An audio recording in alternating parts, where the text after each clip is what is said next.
All right, we are back with the Mechanics Money podcast here, this time with Sam Jacobs. It's very excited to have Sam on. I was actually in his community pavilion many years ago when I was still in tech. And I think that it's such a huge, valuable piece of the community itself when looking at having peers, people you can go connect with, especially in the world of AI where things have become less and less and less personal. So super excited to have you on, Sam. Thanks for having me, Sam. Nice to be here. So why don't you give the listeners some background on yourself too? I know you have background in both leading and building sales orgs. Why don't you give some background kind of on yourself and more so what you're working on today? Yeah, my background, I was in New York from 2003 to 2024. And over those 21 years, I primarily spent my time in early stage venture capital backed B2B tech businesses where I was in sales leadership positions. And so I worked at one place for 7.5 years called GLG. And then I had a series of stints over from really 2010 to 2018, where I was chief revenue officer. And as I became more senior in each organization, my job security seemed to shrink a little bit more. And I felt like there was lots of places for founders and investors to go to feel important, to share ideas with peers and to learn about best practices, all kinds of incubators and accelerators like Y Combinator. But there wasn't a lot and still isn't a lot for go-to-market leaders, for sales and marketing and all the people that are in sales and marketing, driving revenue growth for these businesses. They didn't have their own community in a way that was designed to protect them. There's lots of investors will hold a CRO summit for sure. And bring together all the CROs, chief revenue officers from the portfolio. But there's not a lot of places that are just for revenue leaders. And so that's what I started back in 2016, 10 years ago. It was called Revenue Collective to start. And then we changed the name to Pavilion in 2021. But it's the largest community for sales and marketing executives in the world. We have chapters all over the world. We have our biggest chapter in New York. We have our second biggest chapter in London. I'm based in Barcelona. All over, wherever there's a tech ecosystem, Pavilion tends to have a chapter. And the purpose of the community is really to help our members who are go-to-market operators lead better, more confident, more fulfilling lives. That's why we exist. And we do that in a number of different ways. We do that through education. We do that by putting them in specific rooms where they can share ideas openly and confidentially with each other. We do that through big conferences and events. But that's what I do every day. We raised $25 million 5 years ago from a growth equity firm called Elephant Ventures based out of New York and Boston. And, we're trying to build a YPO for go-to-market, Young Presidents Organization for go-to-market. That's what we're doing. That's what I do every day. Really cool. And a point you made too that I think is so crucial for folks listening here too is that, I still view sales, like my background, I came up through sales myself in the corporate world, right? From, cold calling to being a VP of sales to kind of everything between that as well. And as you get higher in your career in the sales side, your job security itself goes down dramatically, which I think you've experienced, but your career security goes up, right? So I'm going to walk through It what that looks depends. like. Depends if Yeah. you're good or not. So Well, assuming you're competent, right? Assuming yeah. you're competent too. Yeah. Well, the founding, the founding story of Pavilion, the community that I run, is really built around the average tenure of a CRO. So the average tenure of a CRO at a high tech company, a fast growing company, is about 18 months, year and a half.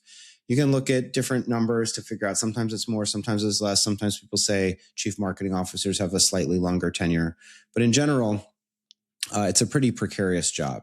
And so that's one of the reasons that we started Pavilion, was because even if you're good, and it's true that, and particularly right now, actually, particularly in 2026, we're recording this in August, there is this barbell employment market for revenue leaders and sales leaders that is unlike anything that we've seen in a long time, where if you're very talented, if you're one of the top 10% of sales leaders or sales executives, you're making about as high comp as since we've been measuring it. And that's because some of these AI companies are growing so quickly and they desperately need talent and they desperately need more people to join them.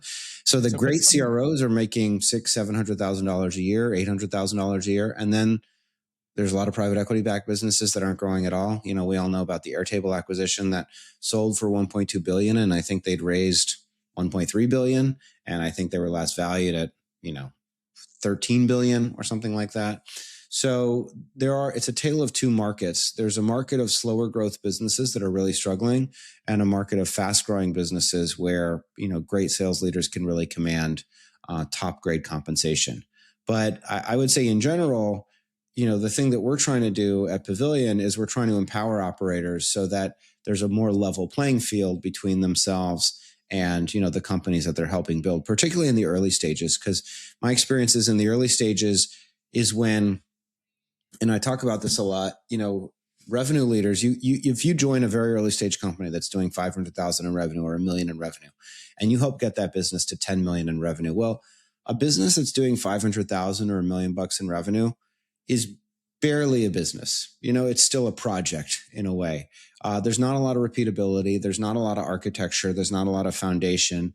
It's still sweat, blood, and tears, blood, sweat, and tears in terms of getting it to a place that has viability. 10 million in revenue, you have some stability, particularly in a recurring revenue business. You've de-risked a lot of the growth profile of that business. So if you're a sales leader that can get a business from 1 to 10, you're incredibly valuable. But to the point of the 18-month average tenure, the likelihood that you'll be there at whatever point the business achieves some kind of liquidity and trades as an asset is very, very low. And so there's this disconnect where the early stage builders are giving it everything they have in very hard moments to remove most of the existential risks that comes with starting a business, but often not participating in the economic upside that they've helped generate. And so that doesn't mean I'm trying to get CROs, CMOs, sales leaders paid disproportionately to the value that they create, but I am trying to help align economic incentives so that everybody participates when something really, really good happens. And we have a whole structure that we teach our members to help equip them for those negotiations and conversations. So walk through the economics behind it, right? I'm sure you're really deep in terms of what are companies actually worth. So if you are a CRO and you're joining as likely the first key sales leadership hire, you're going to a company in, some form of tech, recurring revenue, doing $1 million a year. What's that company worth ballpark? Well, a company doing $1 million a year right now might not. It just depends. The determinants of value are going to be growth rate, and it's the rule of. So it's some level of profitability or efficiency, and then some level of revenue growth. And growth is going to tend to be worth 3 times what revenue. What profitability is worth, because growth is the hardest thing there is. So, it really, really depends. If you're a fast growing AI business, I think Decagon or Sierra that just crossed 100 million in revenue, but I think Sierra is worth 13 billion, maybe more or less. I know Lovable's worth 13 billion. So if you're fast growing, super fast growing AI, then you might get 20 times, your AI revenue, even though that revenue has some margin profile components to it that make it not the same thing as traditional software revenue. If you're a traditional SaaS business that doesn't have an AI story that people believe, and you're growing 10 or 20% a year with break-even levels of profitability, the reality is you're probably worth 0 right now. Now it's, valuation is a funny thing. And I think trying to draw permanent conclusions from what is definitionally, as Ben Graham would say, a voting machine kind of market, where the valuation, the multiple, the perspective on terminal value is going to change day to day, week to week, quarter to quarter. I think that is I think that entrepreneurs, founders, investors, operators need to keep in mind that valuations can change and market cycles can change.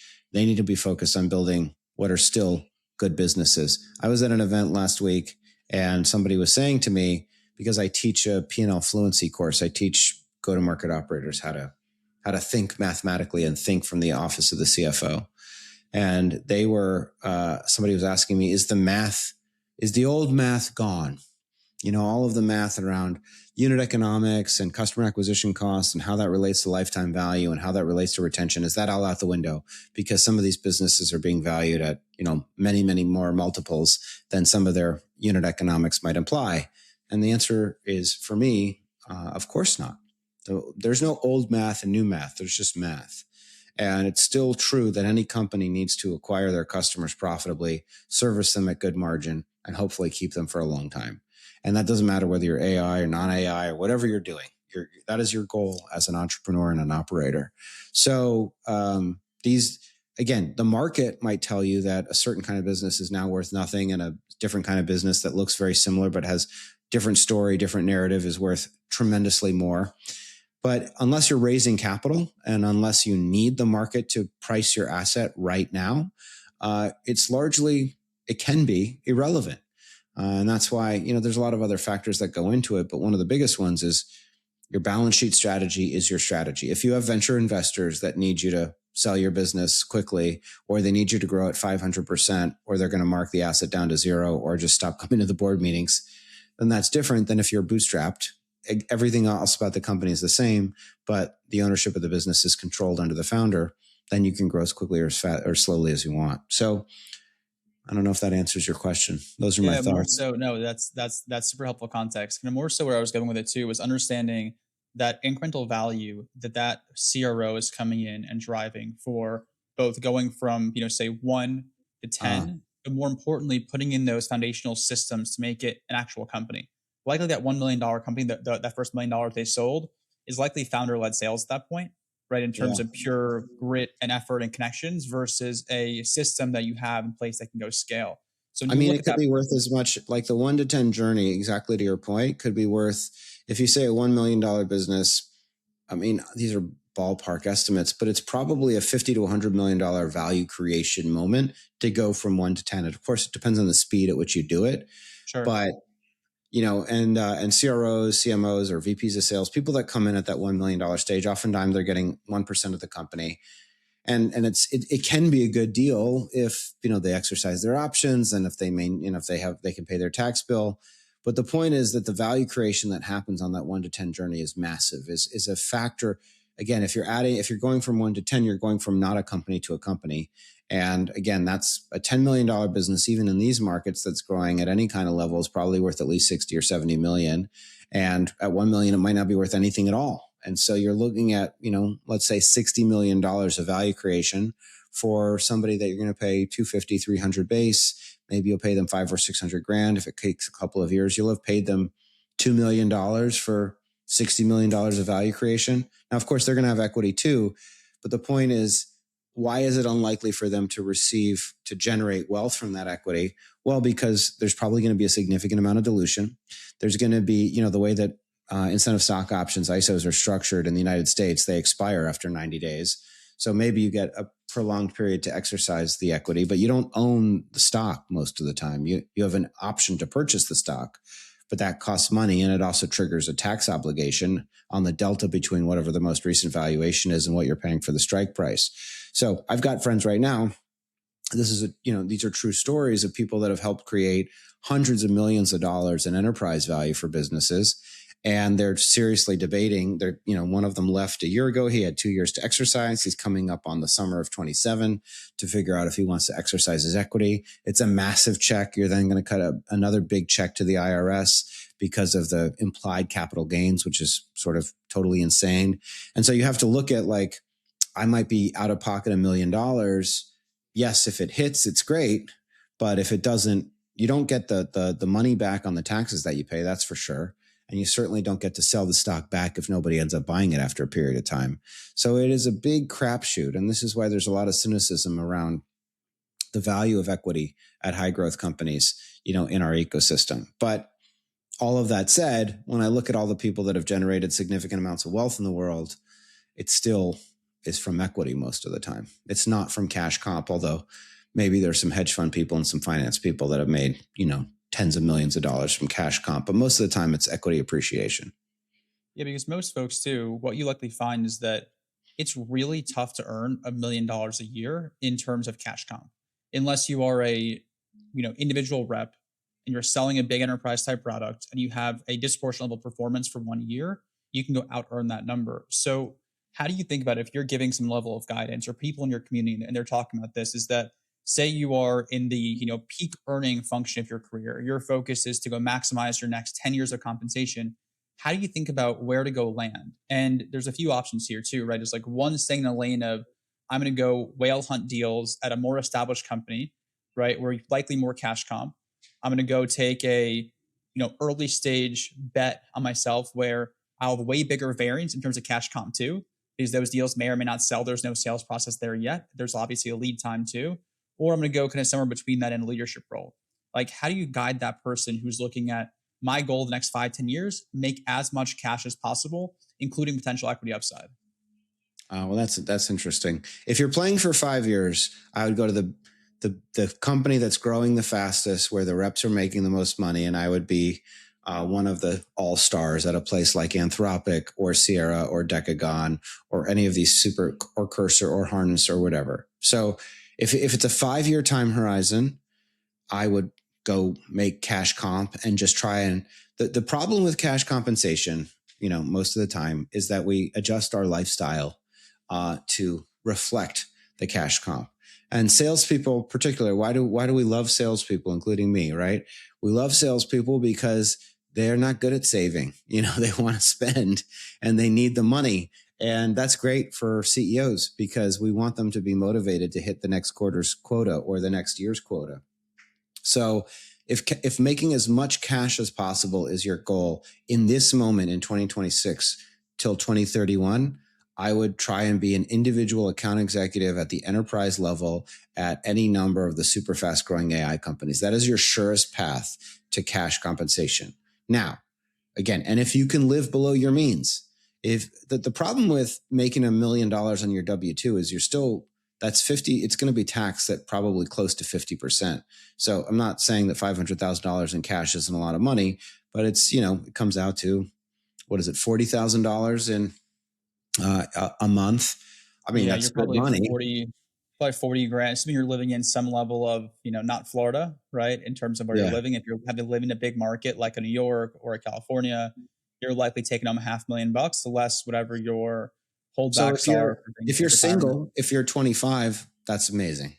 If you've got 2 kids and you want to put them in private school and you've got a partner that has consumptive tastes, and the minute that you're pulling home some of that money, you're being pressured to get a house in the Hamptons or to vacation in Italy or to do things fancier, or you need to upgrade the apartment, or you were living in Jersey City, but now you need to live in the West Village, or you're living in the West Village and you need a better apartment in the new place that, some famous tech entrepreneur lives in. Like, those are the reasons, those are the pressures that tend to mean that your break-even point and your cost basis correlates very strongly with your regular cash income. I will say, however, though, one of the best ways, if you can, this sounds counterintuitive, and you have to trust the company to pay, because we all know that not all companies pay. Sometimes they find some reason to screw you. But if the company pays and you're going to crush it, I almost would want an annual quota with annual payouts. Why? What is when I say that equity is the best path to wealth creation, why is that? It is not because I have a point of view. Like, I don't have any moral or religious fervor around a specific asset class. The point of equity wealth is that it is a lump sum cash payment that is disproportionate to your current lifestyle, right? That is why we like an exit. You make $10 million all at once, even if you have to pay capital gains taxes or whatever, right? You make $10 million all at once, but you're living before that as if, based on your current salary, making $200,000 or $300,000, $400,000 a year, right? So your lifestyle is correlated to $300,000 a year, and all of a sudden you get $10 million. And so that is where you can, that is a life-changing moment, both because even were you to quickly adjust your lifestyle to sort of having $10 million in assets, normally you won't do it more quickly than a typical real adjusted rate of return on those assets, right? So like, if you look back at the stock market over 100 years or 150 years, we're looking, I think, at 8% is the real adjusted rate of equity returns. So on $10 million, that means that every year you're going to make $800,000 in interest, roughly. Now, some years are going to be better, some years are going to be worse. And it's going to be harder for you starting from a basis of 300,000 to all of a sudden grow massively into that lifestyle. Now, people have done it. You could blow the money. You could play like a lottery ticket winner and you could be an idiot about it. But if you're smart about it, it gives you enough of a head start that even if it takes you a couple of years to grow into a nicer lifestyle, the principal on that 10 million continues to grow. It compounds if you leave it alone. You really won't have to work unless you, again, massively adjust your lifestyle. And in that way, if you're a salesperson, it's the same thing as an annual. If you just learn to live on your base salary and then you get a commission check for $500,000 at the end of the year, and you can afford to just put it into the markets, you can start to replicate what, a lump sum payment from an M&A transaction might look like. So for that same rep too, right? Say you're again that enterprise seller. Do you see them actually usually making more? So say they sell enterprise seller, maybe they sell 1 or 2 deals a year, but they are massive deals, right? In which they're selling. On an annual comp plan, will you actually make less than a quarterly comp plan? Because usually in sales, the way you make your money is that you break your compensation plan. And if your goal was 3 million and you're making, 5% on 3 million, but once you hit 3 million, you're making 8%, 9%, 10% for above it, are you going to make more in likely an annual comp plan or a quarterly comp plan, assuming you have very heavily weighted deals that you sell 1, 2, 3 deals a year? I don't think it'll just depend on how much you sell. I don't think there's it's not some strict mathematical relationship. You can get into the accelerators in an annual plan as much as you can get into them in a quarterly plan. It just depends what your targets are and whether you can crush them. I mean, I listen, there's no rep in the world that would want, that will choose an annual plan over a quarterly plan. That's not how reps work. What they want is a monthly plan. What they want is a weekly plan. They want to get into the accelerators on a week to week. They want money as quickly as they can get it for effort that they expend. But I'm saying if you want to, which is a lot, all of this is like a long-winded way of saying if you spend less than you make and you save some amount, that's over time the way to get rich. And it's true. It is true. It's just that salespeople have a hard time saving. I mean, that was me on my end too. Like when I think my first year in sales, so I graduated school in May. That first year, I think I made like $37,000. And then, but sales is a path though. You can go from, I think I made 37 to like 120, it's like 250, and then 500 plus the next handful of years. And if your lifestyle stays fairly similar, like you're making 100 grand a year, but you're really making 500, you can go really stash away some cash. A really big thing here too is that all my stuff personally is invested passively. I'm not in the market personally. If you are, great, but it's more so if you are in things that give you a level of cash flow, replacing that 100K is a hell of a lot easier to do than replacing $500,000 of income. Like that is a big chunk to go allocate, to go replace. So your barrier for what you can go do and break away becomes much easier to go do so in terms of replacing that level of income. 100%. It's just hard for people to do because, we live in an Instagram world where we see all the fancy people doing fancy stuff and we want to be one of them. But all of it is, if you can keep your appetites modest, at least for some period of time, and let compounding do its work, then at some point you can probably adjust into the lifestyle you've always dreamed of and still not be in a difficult position. But yeah, I mean, the whole point is, and I'm sure if you talk about this on your show a lot, but take your money and instead of buying stuff that depreciates the minute you drive it off the lot or stuff that you can't ever use again, like figure out a way to put it into assets that appreciate. So it makes sense. It's better to own things that have value and retain their value. Totally. And again, if we went back to that question as well, right? And on the 5-year plan, you're going in, you're taking a high level role on the sales side, direct selling yourself at a place that has high growth. So you potentially have some tailwinds behind you. If you're looking at this on, I say, a 10 or 20-year standpoint, how does your point of view change if your goal there is to maximize total earnings over a 10 or 20-year window versus, say, a 5-year window? Not everybody can do this, but the best way to get rich is to start your own business. So if you don't need to make money in 5 years, but you want to make money in 20 years, then I would be an entrepreneur because there's nothing better than owning. The problem, and this is part of the reason Pavilion exists. And even though we do exist, there's nothing I can do about the simple math. The simple math is that 1% of anything is not that much, and so to build a company to $100 million and own 1%, that's $1 million. Okay. Well, it's pretty hard to get business to $100 million valuation. What if you could own 80% of a $5 million business? Well, that's $4 million.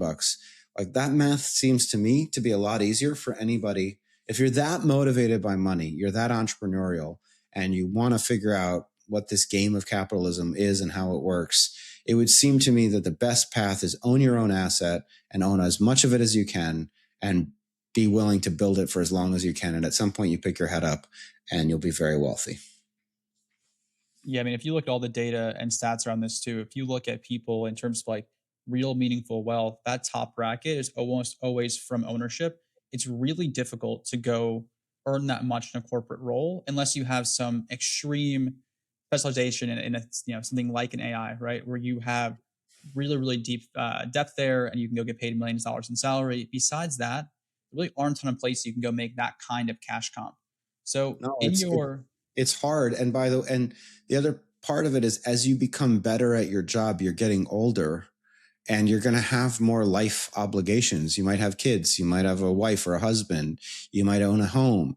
Like it's just that the entanglements. And again, especially if are you in Manhattan? Where are you, Sam?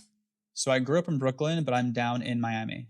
Oh, that's awesome. Oh, I might move to Miami in a couple of years, so keep it There you warm go. for me.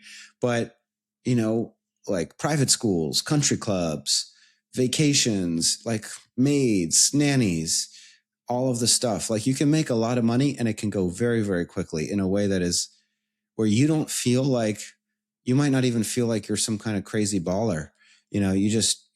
But somehow you have like a $70,000 monthly nut. And how did that happen? It's like, it's not hard. A nice apartment, one place, a vacation rental, some other place, and an expensive partner, 60,000 bucks a month right there. Easy.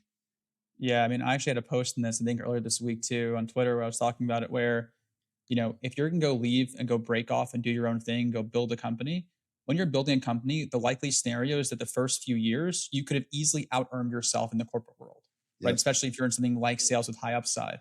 The long term piece, you can likely go make more if you deliver and can stick with it for a long window and just survive.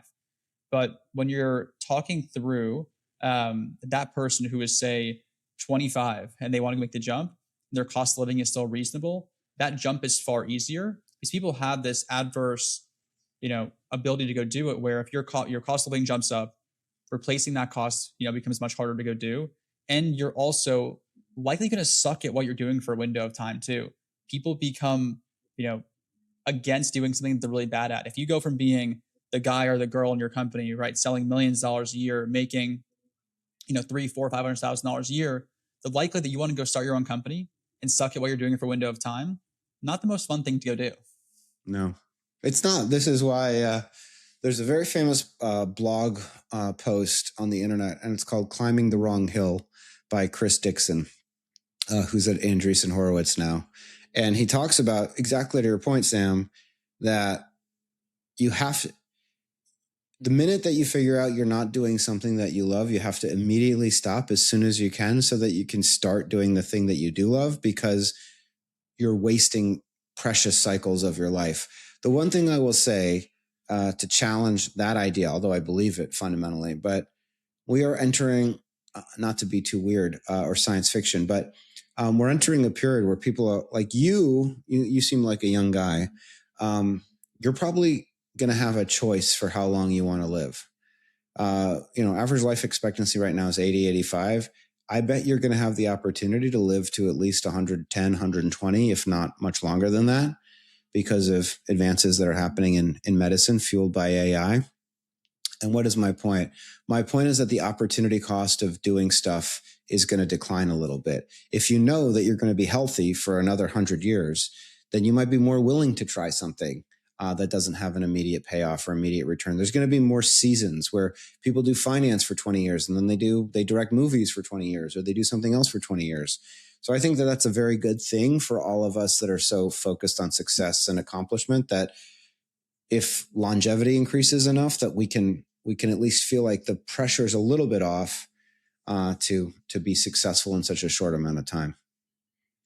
Yeah, I'm totally in agreement too. I think if you look at the best places to go spend money, that's one thing that you have circled on my list too, is that whatever I can go do to stay younger and more functional is worth every dollar, right? I'm Yeah. not a big material person anyway. I do think a primary residence is the best thing you can go spend money on. But besides that, like your health, right, longevity, if you can go get more cycles out of life, right, there's not much more you can go spend money on that's actually worthwhile. It depends if you like living, but I do, and it sounds like you do too. So I agree with you 100%. I want to So be alive as long as I can be and as long as I can enjoy it. so to shift gears, a bit back to your community as well, right? You've got I know like a whole range of folks there, from marketing to sales to right CS and such there as well too. And when you look at that advice for that person who's kind of up and coming, how do you really help with them with guidance or kind of evaluate different job offers in the market, especially in the sales side? Because I think again, sales is one of the best places to go be as it relates to barrier to entry relative to earning potential. Like I have so many friends who went the medical route, the doctor route, where you have so much opportunity costs. If you are 30 years old, you just first start earning with $300,000 of debt, 10 years of sunk costs there. Whereas again, in this sales type world, you can go start very, very young. You can move up fairly quickly if you perform. It's truly a meritocracy in the right places. How do you guide that person on how to go pick the right place for them? And if their focus is again maximizing potential to go earn and likelihood of actually earning that as well. Well, that's a pretty straightforward calculation. You just have to do enough due diligence when you're interviewing, and you have to look at what is, the best place to earn is the place where most of the sellers that are currently there are crushing it, but you need more than one. There needs to be a team of people already, not one, so that you can evaluate some level of, statistical significance. I mean, obviously 6 people is not statistically significant, but at least it's more than one. So you want to see where there's an existing team, and then you want to look at that team's performance, and you want to meet some of the people on the team. And, if you go work at Replit right now, Ghazi Masood, the CRO, I mean, those people, I think the average attainment on his team is 130% to quota. And I think he's got multiple people that have earned more than $1 million or are on track to earn more than $1 million. So if all your goal is to make money, I would pick a fast growing company. I would not go, again, it depends on your risk profile. It depends on your time horizon. If it's like 5 years, I got to maximize my cash, then you're going to gravitate towards companies that have clear product market fit, that are already growing, where you can get in at some level. And if you trust that you're going to outwork everybody and you're good at what you do, then you can make a shitload of money. Now, again, if you extend that time horizon, well, then that's different. If you extend the time horizon 10 years or 15 years, I might actually tell you to go. I might actually give you a plan where 3 years you're going to work at one of those big fast growing companies, and 3 years you're going to work at a dog shit company with a terrible product that you have to scrap and claw for every single meeting that you get, because that is what is actually going to teach you sales.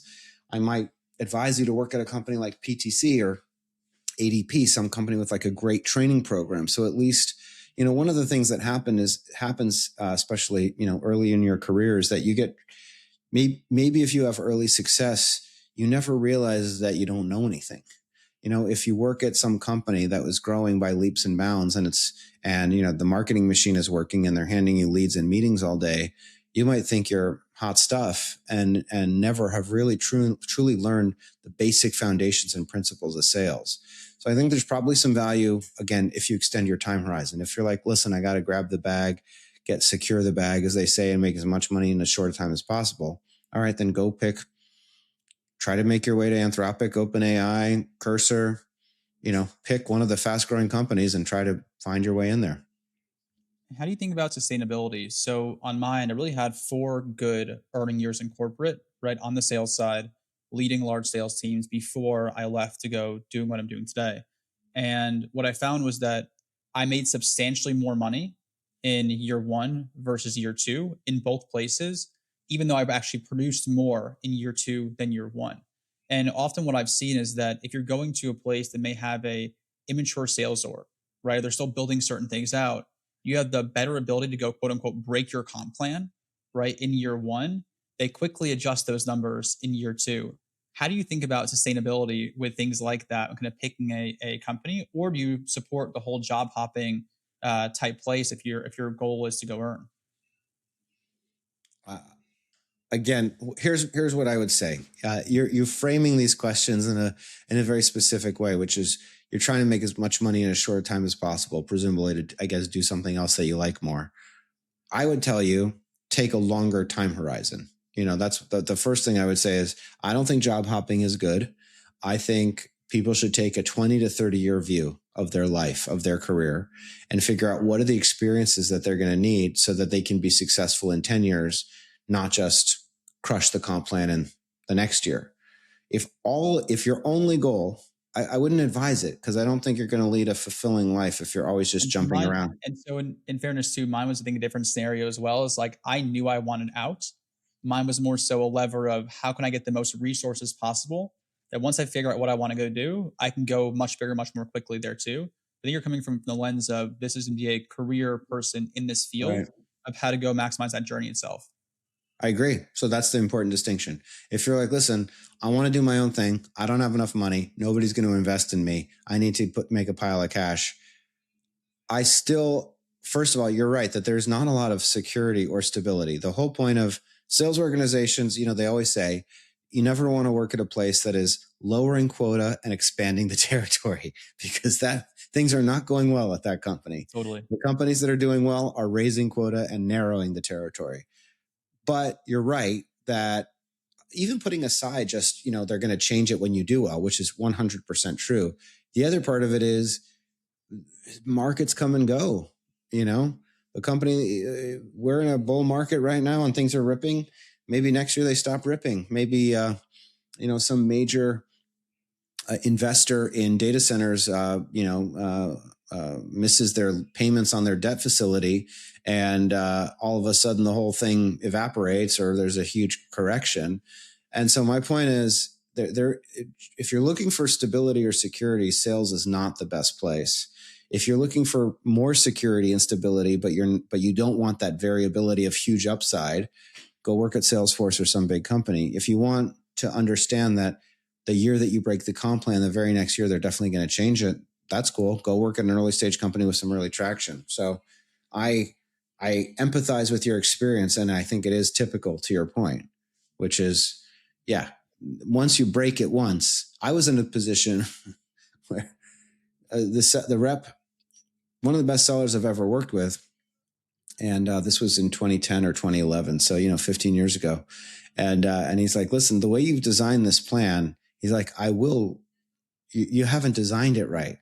He's like, you're paying me on ARR, but they're only putting down like $3,000 for a quarterly plan. So I'm going to get paid 12K of ARR, even though they're only putting down $3,000. Like, you're going to pay me more than the actual cash we collect. I was like, it's okay. We need the ARR growth. We had to pay him in 2 installments because we didn't quite have enough cash from the balance sheet. So obviously we changed the comp plan after that. Totally. And what do you think more so about like the future of go to market and revenue leaders, right? With all the things around AI coming up. I know you see all these things on the internet around how AI is replacing all of these jobs. What do you see as kind of like big changes coming to this field and this focus in a company? Well, for now, right now, AI is not replaced. Well, I was just looking at some stats. Average revenue for Philippines offshores like virtual assistants is up, I think, 30% in the last 2 years because of AI, because all of these remote workers now have more tools and they can be even more productive. The best companies are hiring more SDRs, more salespeople. I don't see AI taking, there might be some jobs that are going to be replaced, but I think markets and companies want to grow. And I still think that the way that people want to buy, at least for now, it might change, but for now, it's still sales. There's lots of data about, people don't want to talk to a sales rep. That's not true. That's not true. They maybe for a small incidental purchase, but nobody's buying $100,000 solution without talking to somebody. It's just not happening. So I feel very bullish. I'm a techno-optimist. I think AI is going to create tons of jobs. I think it's going to create massive GDP growth. I think it's going to be a great thing for the human race. I think we have some challenges around security and safety, but I think it's going to be a great thing. And I think the joke that I always think about is, right now, this is a part of your job, Sam, is recording, opening your laptop and talking to some guy you don't know who lives, 5,000 miles away. That's work.